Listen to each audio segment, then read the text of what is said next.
نہروں کی تعمیر کے خلاف آج سینٹ میں احتجاج کیا گیا۔ پیپلز پارٹی کے اراکین نے نہروں کے معاملے پر احتجاجاً ایوان سے واک آؤٹ کیا۔ واک آؤٹ کے بعد پیپلز پارٹی کی سینیٹر شیری رحمان کا کہنا تھا کہ بات بہت آگے نکل چکی ہے، آپ سندھ سے پانی کھینچیں گے تو کیا ہم بات نہیں کریں گے؟ ہمیں دیوار سے لگائیں گے تو دمادم مست قلندر ہوگا۔ شیری رحمان نے مشترکہ مفادات کونسل کا اجلاس بلانے کا بھی مطالبہ کر دیا۔ 27 دسمبر کو چیئرمین بلاول بھٹو زرداری نے کیا کہا کہ میرے لیے زندگی موت کا مسئلہ ہے کہ پاکستان پیپلز پارٹی جو ہے وفاق کی نمائندگی کر رہی ہے۔ یہ صرف ایک صوبے کا مسئلہ نہیں ہے، لیکن ہے بھی تو اس کا گلا کیوں گھوٹا جا رہا ہے اس وقت؟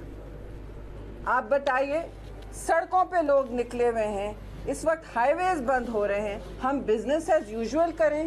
یہ تو نہیں ہو سکتا۔ یہ آئینی ہمارا حق ہے، ہم وہ مانگ رہے ہیں، ہم ہر فورم کو استعمال کر رہے ہیں۔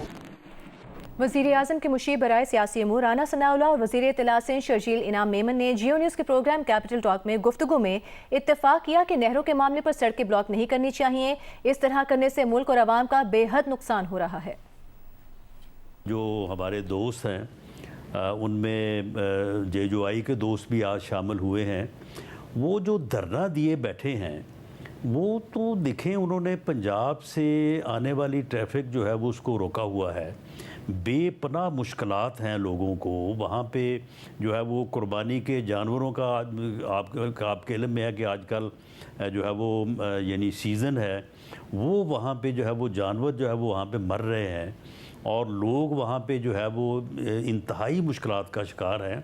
تو اس سلسلے میں ان سے گزارش کی ہے، ان سے بات ہوئی ہے کہ بھئی آپ اس سلسلے میں بات کریں، لیکن یہ کام جو آپ کر رہے ہیں عام آدمی کے لیے جو ہے وہ آپ مشکلات پیدا کریں۔ آپ بھی ان کے ساتھ مل کے یہ اپیل کریں گے کہ احتجاج ضرور کریں لیکن سڑکیں بند نہ کریں۔ احتجاج کرنا سب کا حق ہے، سڑکیں بلاک نہ کریں، کیونکہ سڑکوں کے بلاک ہونے سے لوگوں کو، عام پبلک کو پریشانی ہو رہی ہے اور پورا وہ نظام جو ہے وہ اس وقت چوک ہے۔ تو ہم نے یہی ان سے ریکویسٹ کی ہے کہ آپ روڈ بلاک نہ کریں۔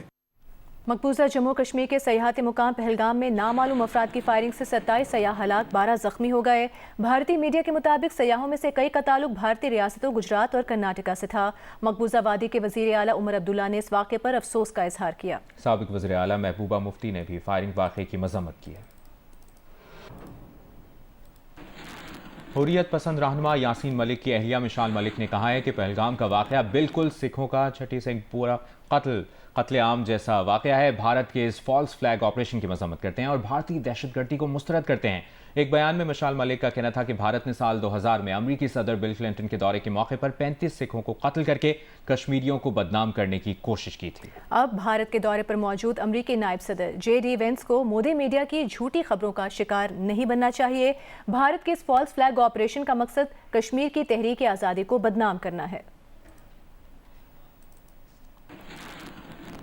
سابق سیکرٹری خارجہ جلیل عباس جیلانی نے کہا ہے کہ فالس فلیگ کا ڈرامہ رچانا بھارتی روایت ہے۔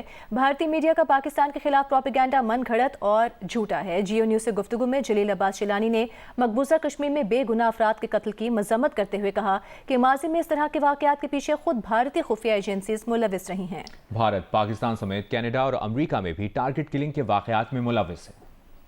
سب سے پہلے تو میں یہ جو دہشت گردی کا واقعہ ہوا ہے میں اس کی پرزور طریقے سے اس کی مذمت کروں گا، کیونکہ یہ جو دہشت گردی کے واقعات ہوتے ہیں یہ اس میں انوسینٹ معصوم جانیں ضائع ہوتی ہیں۔ ہندوستان خود بھی آہستہ آہستہ ایکسپوز ہو چکا ہوا ہے۔ کلبھوشن سنگھ یادو جو ایک بھارتی سینئر افسر تھے ان کی نیوی کے، جب ان کو گرفتار کیا گیا تو انہوں نے یہ بتایا کہ ان کو وہاں سے ہدایات ملتی تھی کہ وہاں پہ دہشت گردی پھیلائی جائے اور وہ جہاں بلوچستان کی جتنی بھی تنظیمات ہیں جو کہ اس دہشت گردی میں ملوث ہیں تو ان کی سپورٹ کرنا۔ کینیڈا میں انہوں نے کچھ اسیسینیشنز کی جس کی وجہ سے کینیڈا اور وہاں پر بھی ایک بہت ہی زیادہ کنسرن پایا جاتا تھا۔ اسی طریقے سے امریکہ کے اندر بھی ہندوستان نے ایک اٹیمپٹ کی وہاں پر بھی کسی کو اسیسینیٹ کرنے کی۔ جو ڈسیڈنٹس ہیں جو وہاں پہ سکھ کمیونٹی کے، ان کو بھی اسی طریقے سے پاکستان میں بھی، اور ہمارے پاس اس کے واضح ثبوت موجود ہیں کہ ہندوستان میں کچھ یہاں پر بھی کچھ اسیسینیشنز ہوئیں جس کے اندر ہندوستان ملوث تھا۔ تو یہ اب ان تمام وجوہات کی بنا پہ میرا نہیں خیال کہ انٹرنیشنل کمیونٹی ہندوستان کی اس الزام تراشی پہ کچھ یقین کرے گی۔ وزیر اعلیٰ سے مراد علی شاہ کی حکومت کو وارننگ، کہا نہروں کے مسئلے پر حکومت گرا سکتے ہیں مگر اپنا اور جمہوریت کا نقصان نہیں کرنا چاہتے۔ وفاقی حکومت کیا چاہتی ہے کہ حکومت گر جائے اور لمبے عرصے کے لیے نگراں آ کر بیٹھ جائے؟